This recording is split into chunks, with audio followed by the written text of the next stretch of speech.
Deoria UP में CM Yogi Adityanath क्या कुछ कह रहे हैं, सुनाते हैं। श्रीमती विजय लक्ष्मी गौतम जी, देवरिया के लोकप्रिय सांसद श्री शशांक मणि त्रिपाठी जी, लोकप्रिय विधायक डॉक्टर सलभमणि त्रिपाठी जी, सुरेंद्र चौरसिया जी, जयप्रकाश निषाद जी, दीपक मिश्रा साका जी, सभा कुंवर कुशवाहा जी, विधान परिषद सदस्य डॉक्टर रतनपाल सिंह जी, पूर्व सांसद डॉक्टर रमापति राम त्रिपाठी जी, पूर्व सांसद श्री रविंद्र कुशवाहा जी, जिला पंचायत अध्यक्ष पंडित गिरीश चंद्र त्रिपाठी जी, सदस्य महिला आयोग श्रीमती ऋतु शाही जी, अध्यक्ष नगर पालिका परिषद देवरिया श्रीमती अलका सिंह जी, अध्यक्ष नगर पंचायत बरहद श्रीमती श्वेता जायसवाल जी,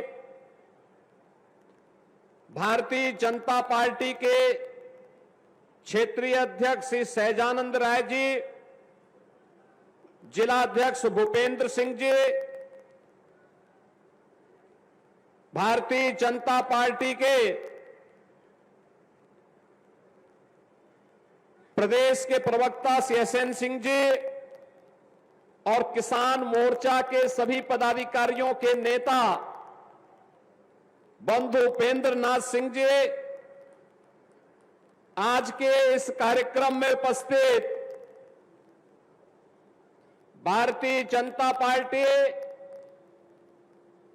और हमारे सभी सामाजिक और व्यापारिक संगठनों के पदाधिकारीगण, देवरिया जनपद और खास तौर पर देवरिया नगर, पथरदेवा और रामपुर कारखाना से जुड़े हुए मेरे सभी उपस्थित बहन और भाइयों,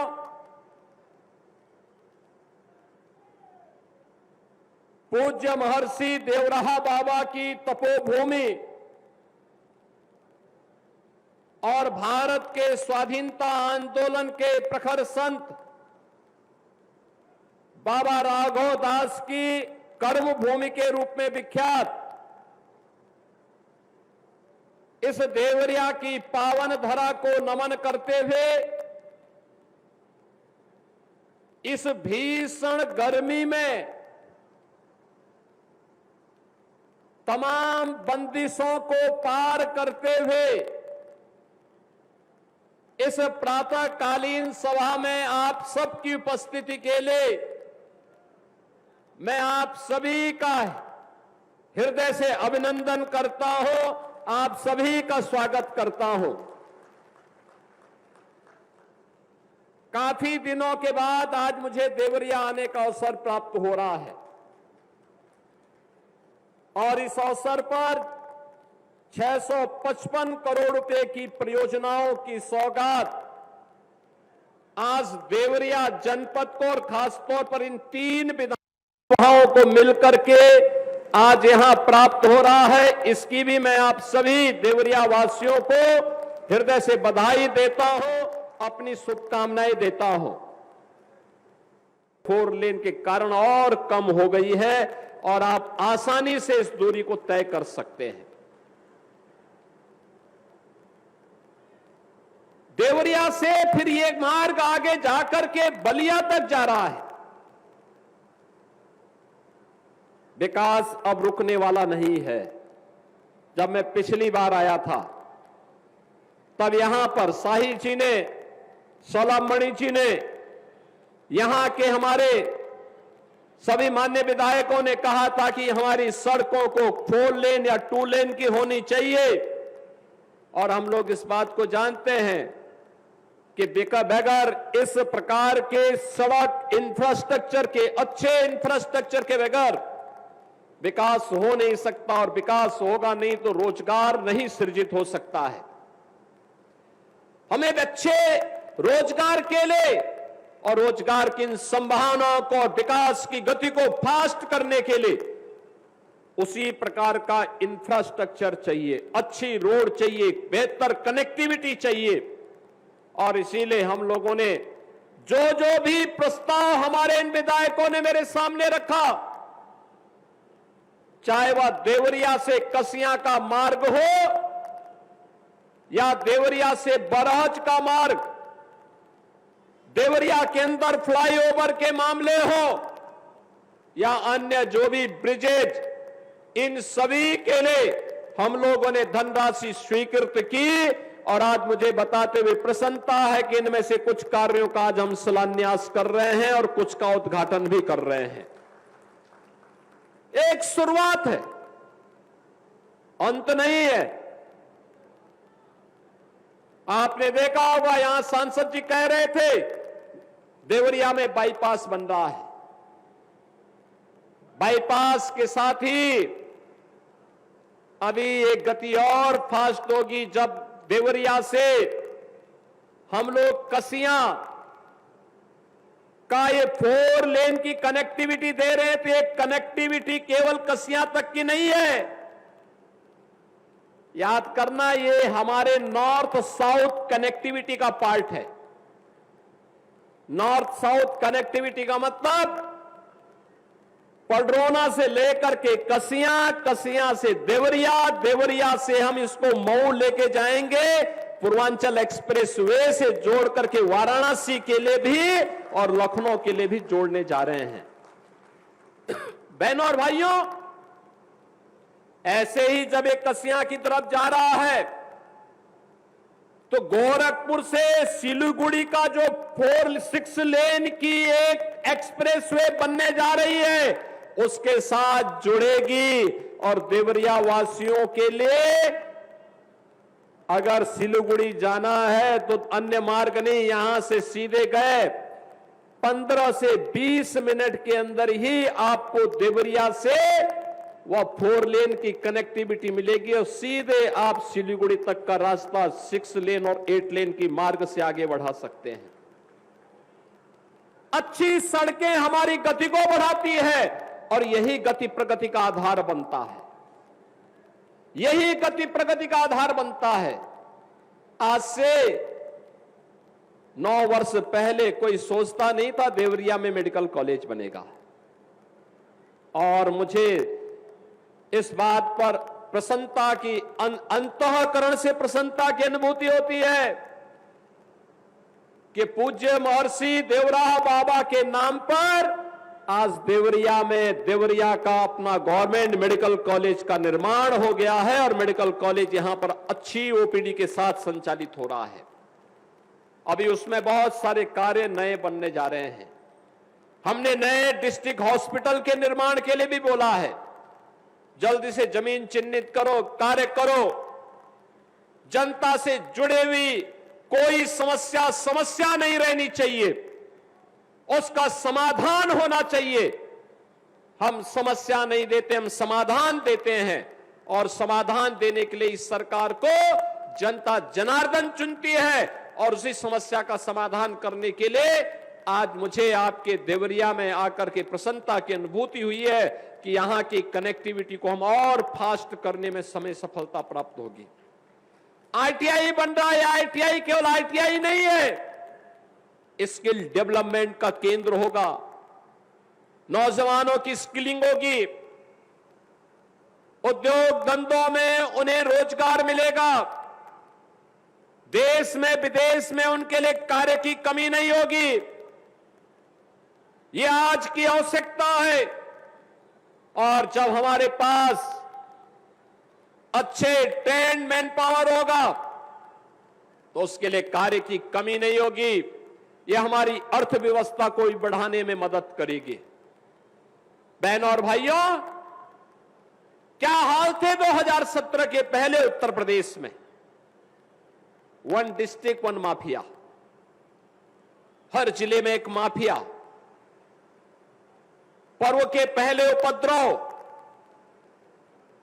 गरीबों की जमीनों पर कब्जा, किसी भी गरीब को शासन की योजना का लाभ नहीं मिलता था, चेहरा देख करके योजनाएं बांटी जाती थी। नौजवान को नौकरी नहीं, अन्नदाता किसान को शासन की योजना का लाभ नहीं। न बेटी सुरक्षित, न व्यापारी सुरक्षित। शाम को 6 बजने के पहले पहले बेटी को घर के अंदर छुपना पड़ता था और व्यापारी को अपना व्यापारिक प्रतिष्ठान बंद करना होता था। उस अराजकतापूर्ण माहौल से उत्तर प्रदेश को निकालना, आज 1 डिस्ट्रिक्ट 1 माफिया नहीं, 1 डिस्ट्रिक्ट 1 मेडिकल कॉलेज है और 1 डिस्ट्रिक्ट 1 प्रोडक्ट आज उत्तर प्रदेश के अंदर देखने को आपको मिलेगा। प्रधानमंत्री आवास योजना, मुख्यमंत्री आवास योजना, बिना भेदभाव के, बिना चेहरा देके हर गरीब को राशन की सुविधा का लाभ, उज्ज्वला योजना का लाभ। और अभी जब हर गरीब को मिल गया तो हम लोगों ने कहा शिक्षक को क्यों छोड़ दे, शिक्षक को भी हम कैशलेस स्वास्थ्य की सुविधा दे दिए, शिक्षा मित्रों को दे दिए, अनुदेशकों को दे दिए, रसोइयों को भी दे दिए हैं। सभी लोगों को हम लोगों ने इस सुविधा का लाभ दे दिया है और लगातार इसमें बढ़ोतरी हो रही है। कोई सोचता था पहले कि कुशीनगर में कृषि विश्वविद्यालय बन जाएगा, आज वह बन करके तैयार हो रहा है कृषि विश्वविद्यालय। नए सत्र में मैं साई जी से कहूंगा कृषि विश्वविद्यालय को चलाने की तैयारी करवाइए, इसको नए सत्र में इसको चला देना चाहिए।